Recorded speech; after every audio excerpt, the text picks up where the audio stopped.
Hey there, this is John from Heroes and Legends, and welcome to a special edition of the Magic the Gathering Market Watch. Today we're going to talk about Aether Revolt singles in particular.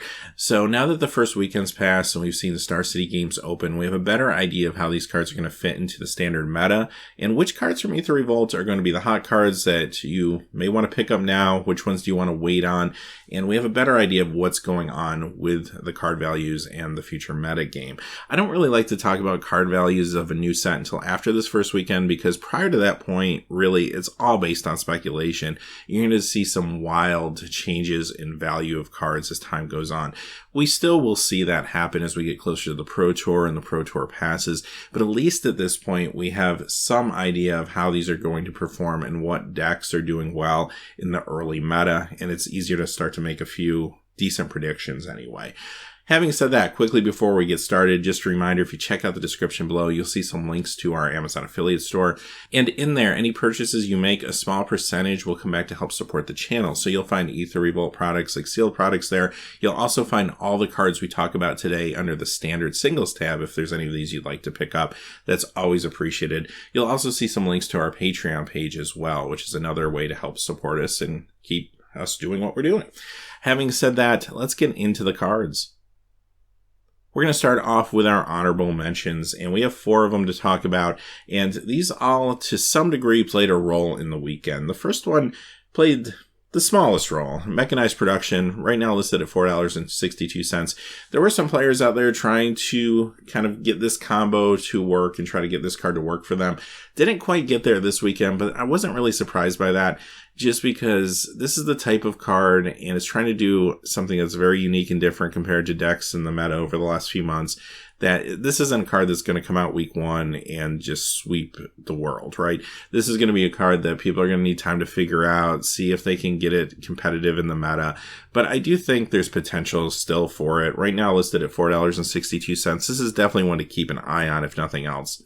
Next, we have Disallow at $4.74. Now, this is the real deal. This card is seeing lots of play this weekend, and it looked really good on camera. A few different decks running this. You had straightforward, flat-out control decks. Quite a few of them, actually, and they did really well. Saw a whole bunch of them within the top 16 to 32, and you found a couple different varieties of them. There were some Dimir decks as well as some Izzet control decks. Now, the Dimir decks finished slightly higher in some cases, but it looked like there were probably more of those in the field than the Izzet decks, and that might simply be why. But both looked really good, and they looked pretty comparable to each other, I will say that. Also, too, Disallow was a card that was used to protect the Saheeli Felidar combo in many decks. And yes, that is a thing. Those decks did quite well, too. And you'll find a couple of varieties of those. There was the Jeskai variety, which I think what most people expected to see.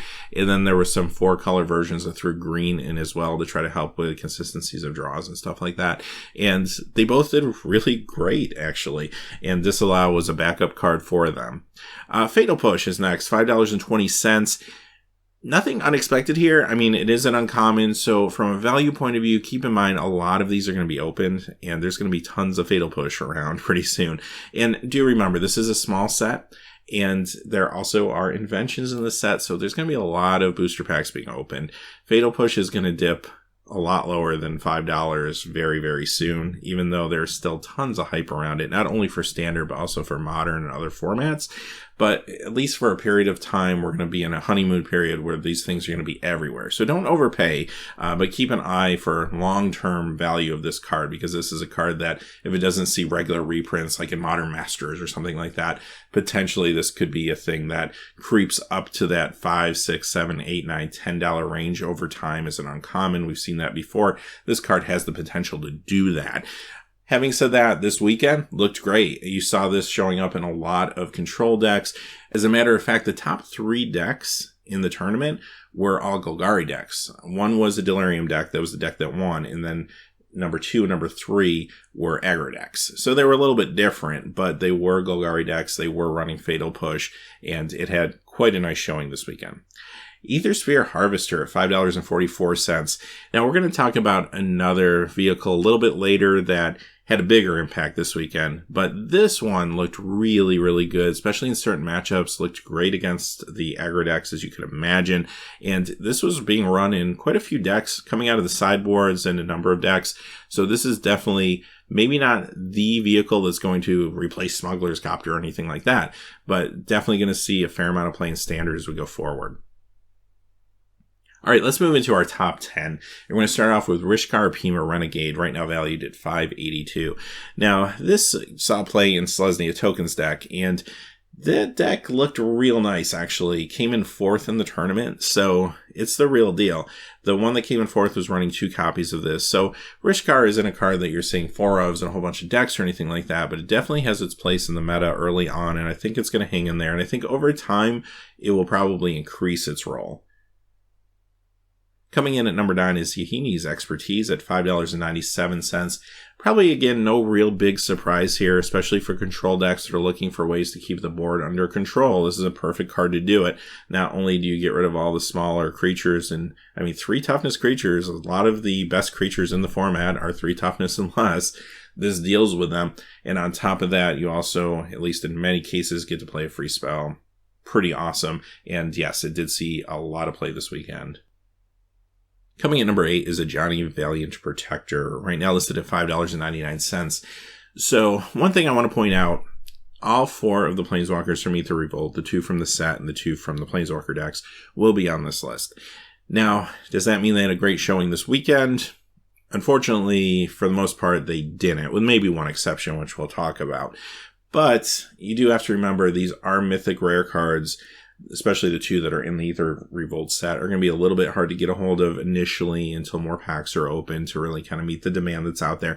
And folks love Planeswalkers, so casual players are going to want to pick up copies for their decks. There's a lot of Commander players that are going to find really good uses for these in Commander decks, so they're looking for at least a single copy of them. Some collectors just like to get at least 1 copy of each Planeswalker, right? So there's going to be a little bit of price attached to some of these, but be a little bit wary, especially if you're not seeing them make any sort of impact in Standard. This particular card, of course, this is the Ajani from the Planeswalker deck, so that's the only place you can get it, but they're pretty easy to get. You can pick them up at your LGS or even a big box store. They're pretty much everywhere at this point, but a lot of players don't necessarily want the whole deck. They just simply want the single, and that's why there's a little bit of a drive right now for this card to be worth $6. Honestly, I don't see this making any impact in Standard, so this is a card that will probably lose value over time. Coming at number 7 is Paradox Engine, right now listed at $6.99. This is another card, much like Mechanized Production, that didn't make a huge impact this weekend in Standard or anything like that. However, much like that card, I feel like this is another card that needs a little more time. This isn't a card I expected to see come out and dominate week 1 or anything like that. This is a card you're going to think a little more about and really wrap your head around how to brew it, how it's going to fit into the meta, that type of thing. I expect to see this show up, though, in the future. Again, the raw power is there, so it's another one to keep an eye on. Coming in number 6, Tezzeret Master of Metal, and this one's valued at $7.98. Now, this is the Tezzeret Planeswalker from the Planeswalker deck. And again, I don't really see this seeing Standard play. I think this will go down in time. However, it's an interesting card for Commander and other formats. Next, we have Ajani Unyielding coming in at number 5, right now valued at $9.95. Ajani actually did see some play this weekend, and he was showing up in those Selesnya token stacks. Some of them running him out of the sideboard, and that's what we saw from the one that came in 4th place. So there were 2 copies in the sideboard, but there were others main decking Ajani, and a lot of times 2 copies in the main deck. So yes, Ajani's made a splash, and I think will continue to make a splash. I think this card makes a lot of sense in the Selesnya token deck. Seemed like a very, very viable deck, and I think will continue to be strong as we go forward. So keep an eye on this card. There's not decks running 4-ofs of these or anything like that, especially considering it is 2 colors. It's doing something very specific, and it does cost 6. So you're not going to see this blow up into like a $20, $30 Planeswalker or anything like that. But I want to be surprised for this to continue to go up maybe to at least the $12, $15 range, kind of stabilize somewhere between $10 and $15. Coming in at number 4 is Herald of Anguish. This one's listed at $11.82, another one of the mythics. Again, didn't have a huge impact this weekend. It saw some play here and there, and it does look like the raw power level is there for this card, though. And I kind of think to myself, maybe once things get going in the meta and folks can wrap their head a little more around the improvise and how to exploit that this card still has potential. So this one's a little bit of a risk, I think, at $11 or $12 at this point, but keep a close eye on it. It could do well. But again, even if it does well, I don't know if it's getting much higher than $12, $15, quite honestly. So I'd be a little weary to spend $12 on a copy of this at this point. So one to watch, but I do think it will come down at least a little bit. Coming in number 3, Tezzeret the Schemer, and he's coming in at $12.95. Another card that didn't quite make a big splash in week 1, but again, much like some of the other cards we talked about, not a huge surprise there for me. I think a lot of these cards that didn't really make top 8, top 16 this week are cards that people are still interested in, and you can see that by the price tag, and folks are still brewing some new stuff that we're going to see over the course of week 2, week 3, week 4, maybe the Pro Tour, right? So Tezzeret, the raw power is there. This card could be really good. Don't disregard it just because it wasn't in the top 8 or anything this weekend. It definitely has potential still. Coming in at number 2, Walking Ballista at $15.95. Now we're talking about cards that had a big impact this weekend. This was one of the biggest. As a matter of fact, this had the biggest spike this weekend. This card went up about $9, $10 over the course of the weekend. It was that big of a deal. And this was a card that I think a lot of people thought would be good, myself included.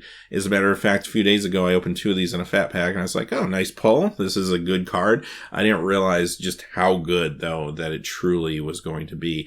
This looked really good on camera this weekend. As a matter of fact, this card was involved in the final turn of the championship game. So what players were doing this weekend, playing this with Virtuous Gearhulk, throwing the counters on this, and then having themselves not only a 4/4 trample creature, but a sizable backup creature that could throw the damage right at their opponent. Pretty amazing stuff, and that's how the tournament ended, quite honestly. This card saw play in a number of different decks because, of course, being colorless, you can throw it in, fit it into a lot of places, and I do think it's going to continue to see a lot of play. This one is definitely one to watch. Now, keep in mind, though, this is a rare, not a mythic rare, and $15, $16 is a little expensive, I think, no matter how good the card is. I mean, look at Smuggler's Copter, right? I mean, that's settled in before the banning to about $9, $10, and that was 4-ofs in like every deck. This card isn't 4-ofs in every deck. And you do have to remember a lot of Aether Revolt, again, is going to be open. You have inventions people are going to be digging for, and it's a small set. So there's going to be a lot of these in the market. If you need one for next weekend's tournament, well, you're kind of out of luck. You're probably spending $14, $16 for it. However, if you can wait, I would wait until more packs are open and the demand gets satisfied a little bit. And finally, coming in at number 1 is Heart of Kiran. And this card had the second biggest spike of the weekend, going up about $5, $6 to $19.71. Now, this is another card that looked incredible this weekend in a number of different decks. I would point out, you didn't see it really being run in like the Golgari decks, the ones that were in the top 3, for example, but so many other decks were running these, and you saw 4 of these show up in Mardu vehicles, for example. They were showing up in just a lot of different places. The Tokens deck was a great place to see how good this card could be. Tokens could really utilize it very well. Unlike Smuggler's Copter, this isn't a 4-of in every deck. Some decks are going to have a hard time swinging the 3 crew cost or the 1 loyalty counter to turn this on, at least at a consistent basis. But the decks that can do it are getting a huge punch out of this card. This is a big deal, and I think this is another one of those cards, much like the previous one, that now that people saw how good it was in week 1, we're going to see more copies of it week 2, week 3. And this one is a mythic, so this one potentially could retain some of its value. If you purchase this at $18, $20, you know what? I think that's probably going to be the going rate for this card, at least for a little time, until more packs are open, of course. But right now, yeah, this is the real deal. This is filling the gap for a lot of decks that Smuggler's Copter has left behind, but at the same time doesn't feel like it's completely choking the format out like Smuggler's Copter did, which makes people feel probably relatively safe, at least at this point, to pick this card up and not feel like it's going to get banned in another 7 weeks or what have you, right? So, having said that, Those are the hot cards right now in Aether Revolt.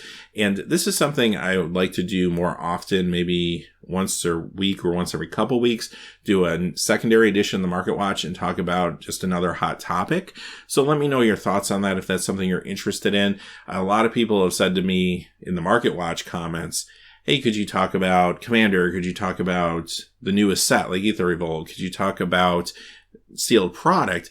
And I don't really have time to do that necessarily in one episode every week, right? So if you're interested in hearing side episodes, I guess, about some of those topics like we did today, let me know in the comments below. It's definitely something that I think could be interesting and kind of fun to do. So until next time, hey, thanks for watching. Please remember to like and subscribe, and have a great day.